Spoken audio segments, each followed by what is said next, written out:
So first of all, how did the idea for Before I Changed My Mind came to be? I got the idea for Before I Changed My Mind by being 13 in that part of the world at that time. I was 13 in Canada on the prairies in the 80s. And the film started off very autobiographical when I began to write it.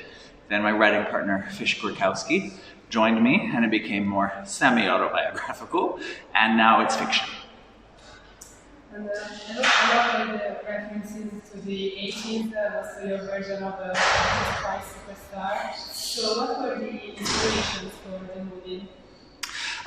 The inspirations for the movie, I remember a lot of the pop culture of the 80s and my experience of it. So in the middle of the film, as you just made reference to, there's a musical, community theater.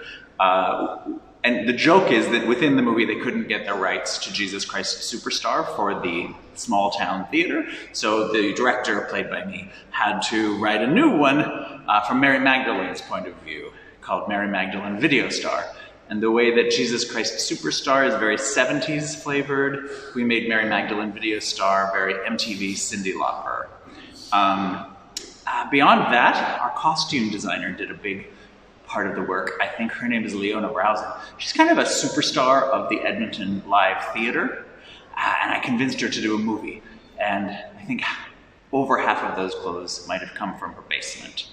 Everything I'm wearing in the movie, Ileana Browson, our costume designer, she wore it herself in the 1980s in New York City. So I'm just wearing her clothes from the 1980s.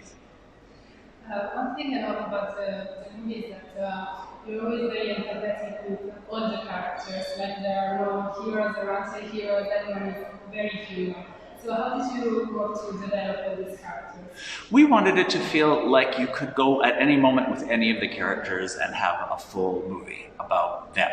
Down to the angry professor, who I think has 3 lines because he thinks the secretary has lost his syllabus on a floppy disk. I wanted it to feel like you could go with him and have a whole story. And so to help that, I cast a lot of Edmonton theater actors who I knew would bring to 3 lines a whole person that you wanted to watch more. What is the message that you hope the public will receive? At the beginning of our movie, the new kid walks in and nobody can tell if Robin, that's the name of the kid, is a boy or a girl. And it seems like that's going to be the question of the movie. But instead of that being the end of the movie, it's the beginning of the movie, and we never answer that question, and it is replaced by more important questions like, what kind of person are you going to be?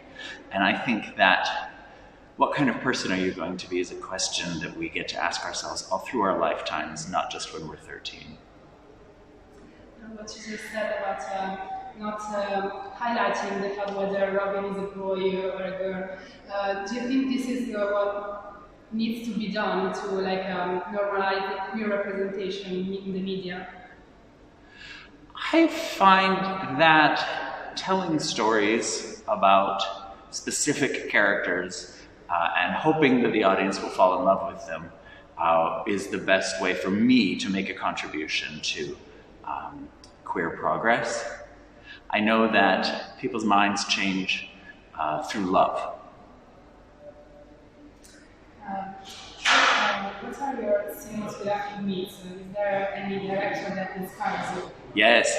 Well, I love Pedro Almodovar from Spain so much. When Robin walks in at the very beginning of the movie and the gym door slams behind Robin, we painted that door red for Almodovar. That was my tribute to the master, to the maestro, to Pedro.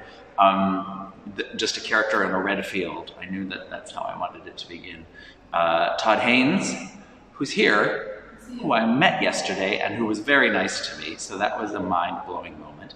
And honestly, I mean, I'm not saying this to suck up to the Locarno Festival, but truly Laurie Anderson was one of the biggest first influences on my short filmmaking. And I got to meet her yesterday too, and she was so nice to me. And I could tell her that when I made my first short films, I was doing the voiceover to a metronome. And that was something that she inspired me to do. And when I told her that, and she started doing the sound of a metronome. And it was like maybe the greatest moment of my life. So whenever in the future I'm very stressed, I'm just going to go back in my mind to the moment I'm standing with Laurie Anderson and she's being a metronome.